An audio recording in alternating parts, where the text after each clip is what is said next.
So we have a huge decline in COVID, and this is very predictable. If you looked at what happened with the South Africa, then when you saw it go to Europe, it's different than the previous iterations because it goes much higher, but it goes higher quicker and it turns over quicker.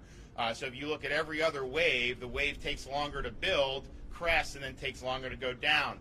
This shot up quickly and then turned over. I think the good thing about Omicron is it's unquestionably milder than what we saw with the Delta variant. You see that in the statistics in Florida. It's overwhelmingly Omicron. I don't know that it's 100%. I mean, you got to model this stuff, and how accurate that is sometimes, that hasn't been as accurate. Our view on it is we want people to be able to get the treatments that they need because clearly Omicron is infecting vaccinated people at very, very high rates. It's not preventing people from being infected. We were disappointed in the decision to revoke outright EUAs from monoclonal antibodies, which had proven to be effective against the Delta variant. We had people that were in the hopper who had appointments that got emails in the middle of the night saying your appointments are canceled because the feds have taken this out. We think that that's wrong. Our view is let doctors and patients have this available. We pointed out yesterday or the other day when we were down in Miami about there was a lab study that said that these aren't effective against Omicron. But we've been giving it to people, physicians have, and they've reported positive results. So look, that's anecdotal. It's not a clinical trial, but our view is put the information out and then let people make the best decision. And that includes everything. We worked hard to get vaxes out 2021 particularly. No mandates. You make those decisions about what you want to do. And I think if you look around the country and you look at what they've done to try to circumscribe people's rights, saying that kids have to be forced to do this or they may not go to school in California, firing cops, firing nurses.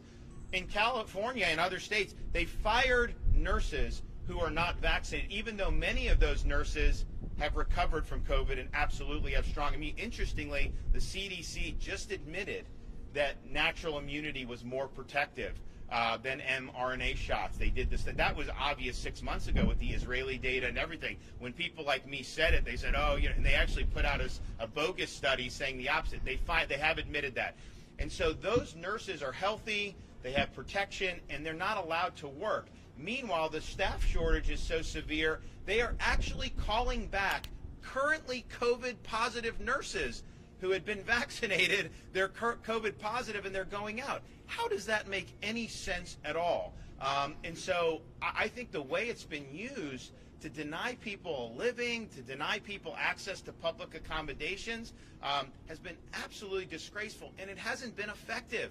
You look at all those areas that have done that, massive COVID waves. You look at the hospitalization, you look at all that. It has not worked, but it has created a two-tier society in some of those areas. And I think if you look at Florida, someone put out a thing about restaurant reservations January 22 compared to 2019 when no one even knew what COVID was.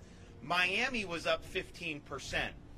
New York and D.C. and Boston and some of those, they're down 50, 60%.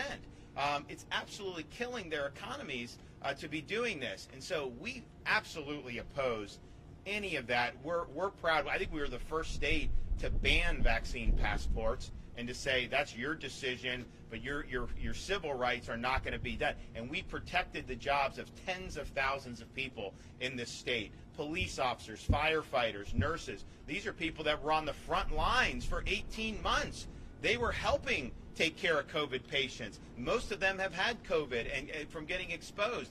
And then you want to turn around and tell them that they can't have a job anymore, all because of a personal decision. So I think we've been vindicated in how we've handled that. And at the end of the day, you want to protect people's freedom. Not only is that the right thing to do, but what these heavy-handed mandates have done, it's created divisions in society, and it's sowed a lot of distrust in some of these government officials. Because remember, they would say just 6 months ago, COVID shots mean you will not get COVID. That's just not factually true.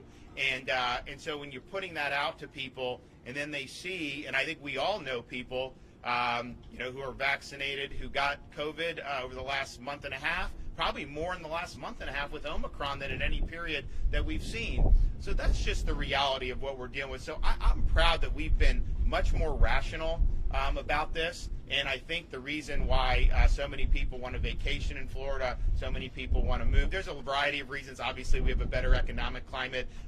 We are a law and order state. We're not going to let what's happening in some of these areas happen here. And I know these mayors both agree with me on that. But I do think respecting people's rights and respecting their civil liberties has been really, really critical to our success. Okay, guys, we'll see you later. Thank you.